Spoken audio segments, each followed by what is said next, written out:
Thanks for all coming out. I really appreciate that. For you giving this time, your time to this film. Brief intro first. My name is Charlie Vundla. I'm the writer, director, producer, actor, and finance of the film.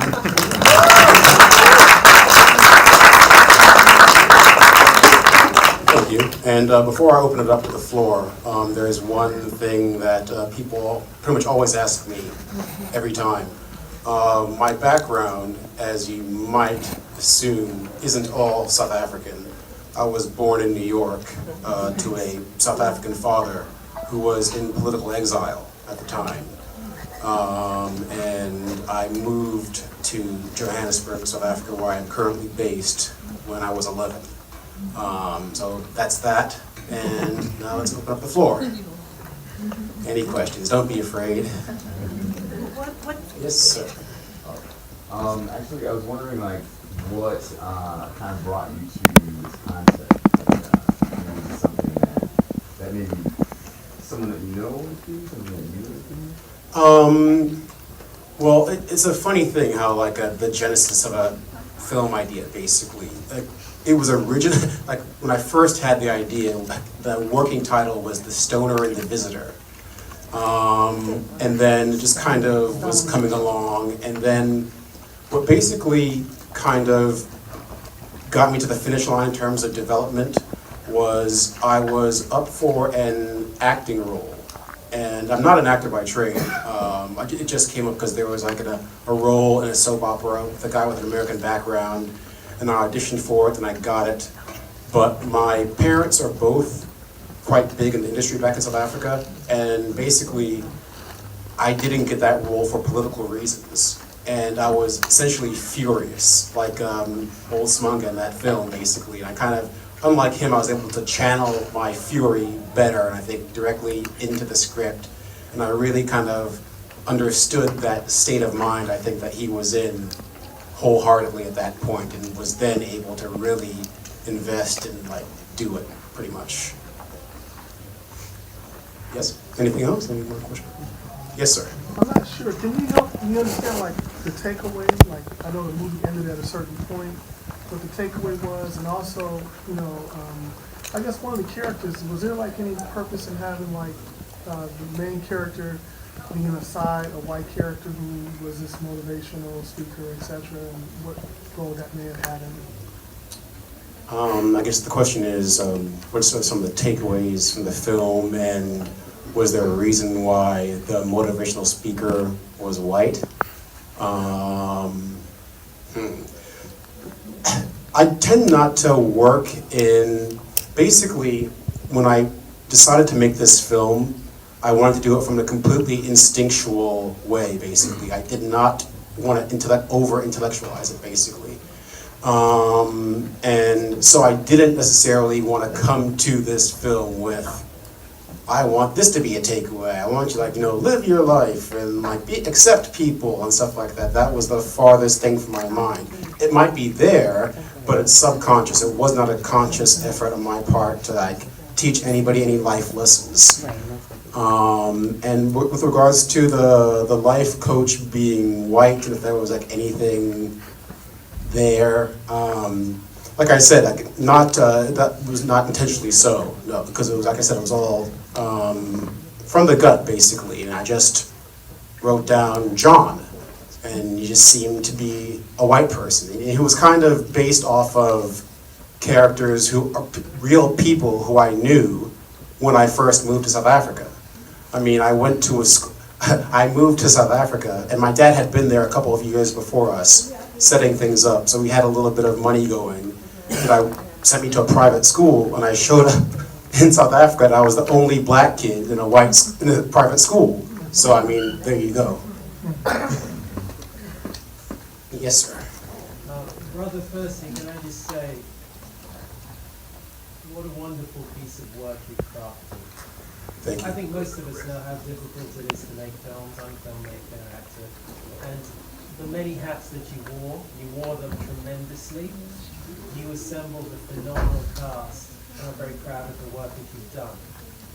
My question, such as it is I feel that this is a wonderful metaphor for South Africa as a country. and the complexities of that relationship that is modern day South Africa. Can you tell me, with what you just shared, about being denied a role that you earned after auditioning? Has this film, since its creation, where has this left you in terms of the landscape of South Africa as an artist, and ultimately, what is the landscape generally for people like ourselves?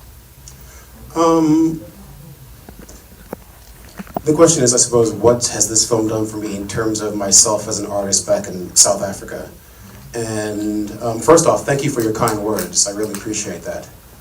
And the film had its world premiere at the Toronto International Film Festival, and its US premiere at Chicago. This is our West Coast premiere. We're going to Atlanta in April, Rain Dance in London, Sydney. So I think this is my second feature. My first feature was more of a commercial crime drama, and it made quite a bit of money at the box office. But this one, I wanted to kind of, it's called How to Steal 2 Million. But this one I wanted to kind of go from being a commercial director to being more of a film artist, if you know what I'm saying.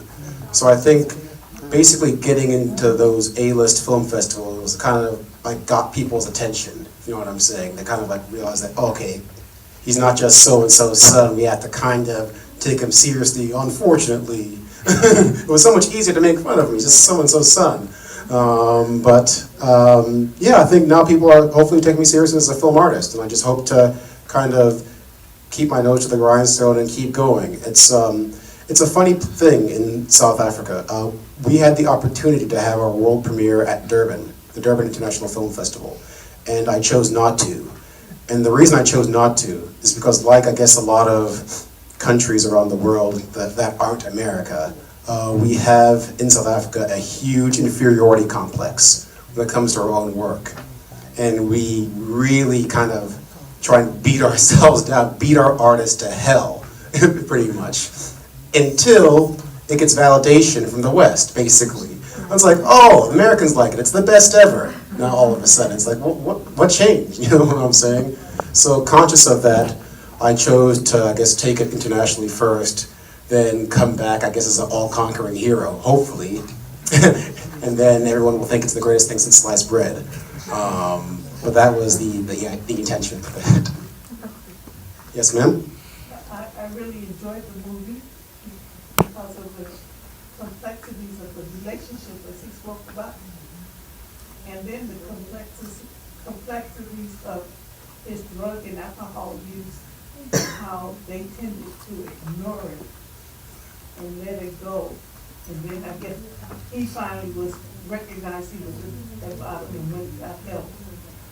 But I like too that you didn't solve the movie for us at the end. Because, you know, being America, in America, we like our movies to end with that happy ending, or we know exactly what happens, who dies at the end. So we left it wide open to us to interpret on our own whether he was killed, whether he went on to enjoy life. And, you know, I wanted to see him put up a third cabinet for the baby, though.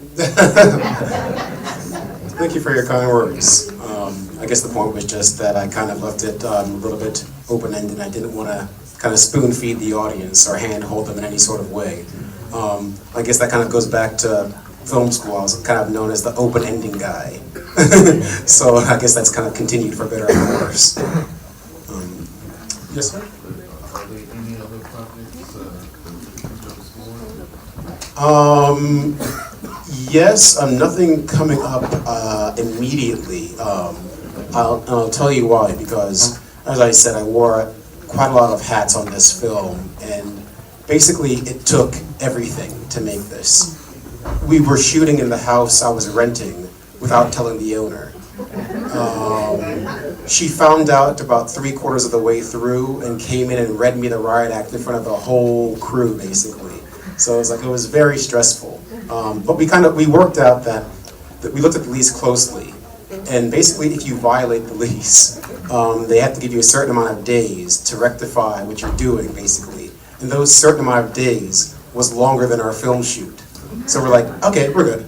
But yeah, I feel like I'm kind of building my juices back up to like do it again, but it'll happen. Yes, sir. Did you consider continuing the story? No. Would I continuing the story? Yeah, I know it's kind of open-ended, but I think the simplest answer is just no. Yes, sir. I think the open-ended of it was nice, but what kind of really threw me was that throughout the whole picture, John never really showed any affection towards his wife, except for when they were in the pool. And so therefore, I never thought the baby was going to turn out to be his. And I know that was deliberate, right? Yes, I thought that John should be smarter than kind of like necking with the wife right in front of Smunga. I thought that would kind of be like giving the game away and would lead to him being probably, I don't know, the confrontation that John wanted to best avoid. And I kind of wanted to maintain the prospect that it could be any three of the men's children, basically. Leave that unresolved or unanswered for as long as I possibly could. Great. Yes, sir. Is there a specific reason why when Samantha finally got all this stuff together and got back from the range like that was the time when it kind of like everything fell apart for him after like finally it seemed like the whole time he was kind of distrusting of his friends, suspecting it because he was infertile and all that. Yeah. But then like when he came back to rehab and they were in the ride, he just seemed like he had gone, he was at peace. Was there like a reason, was that some type of like metaphor for just like don't know what The question is, I suppose, why did I choose to have Smunga's life, I guess, fall apart again after he'd seemingly solved his addiction issues, or had solved his addiction issues? And the reason for that, I suppose, is that, you know, I suppose in life, just when you think you figured stuff out, you get slapped again, basically. And then it's like, oh, I hadn't figured anything out. So I just feel that, you know, we get tested in life at the most unexpected times. And just when we think we have stuff figured out, but we never really have stuff figured out. We're just kind of rolling with the punches and going with the flow to a certain degree. So it was more just about them, I suppose, John trying to, I guess, come clean at a time where, in John's mind, he was hoping that Smunga wouldn't commit suicide, I suppose, or something really extreme like that. He figured that, okay, hopefully he's mentally strong enough to try and handle this betrayal and not completely go over the edge. Yes, ma'am. I thoroughly enjoyed the film. Thank you. I have to say that I suspected John, especially when they were playing ping pong and he looked down at her butt. It is a good butt, so. Yeah, it is, but I'm thinking, okay, she is very attractive and curvy, so I don't blame him for looking, but right then I had a feeling. And so You had a feeling too. Yeah. Surprise without surprise. Yeah, but I did, I love the way you did that, and saved it for that moment, you know, where he was clean and sober, and then John told him the news, so. But when John handed him the gun, was that because John's guilt, or he just wanted to say, or whatever he wanted to do? Yeah, basically, no, I'm not sure if you heard, but when Smunga gets out of rehab, he asked John if he brought it being the gun. And Smunga's initial intention is to release that part of his life, that violence, essentially. He wants to let it go. But John, knowing what's coming, basically wants to put it in Smunga's hands. What's he wants to do? Do you want to, like, it's the fork in the road moment, I suppose. And John wants to leave it up to Smunga to choose. Anybody else who asked a question? Yes, sir. Can you tell us how you casted those other two lead actors in the role? And I thought I recognized the lady from Shotzi some years back, and if so, kind of maybe where she is in the industry now. Absolutely, that's a good eye. In addition to myself, the other actors are Terry Pheto, who plays Laura. She was the female lead in Tsotsi, which won the Best Foreign Language film at the Oscars a few years back. And she was in my first film, How to Steal 2 Million. And we had a pretty good working relationship there. And I just figured, initially I didn't have her in mind for the role, because Terry is like a girl from the hood, basically. English is not her first language. And she sometimes struggles with her accent, basically. And just when she's speaking English, it just doesn't quite seem right sometimes. But she just nailed it this time. She like got the English down perfect. And the fact that her and I had this relationship from the first film, and we care about each other, basically. And I knew that there would be chemistry and that we could do it together, and that she would kind of allow me to be as bad as I wanted to be or needed to be for the role, and I wouldn't feel bad or guilty that I kind of did whatever to her, if you know what I'm saying. And the guy, or John, the life coach, his name is Roux. He is not an actor. He's a bassist in a rock band called Shadow Club back in Johannesburg. He'd never acted before, but my partner was just looking at him one day, and he was like, he could do it. And I was like, oh, okay, I don't know.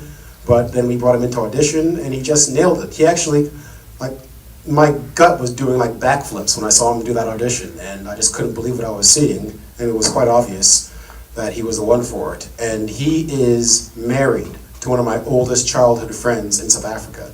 So he's also quite family, basically.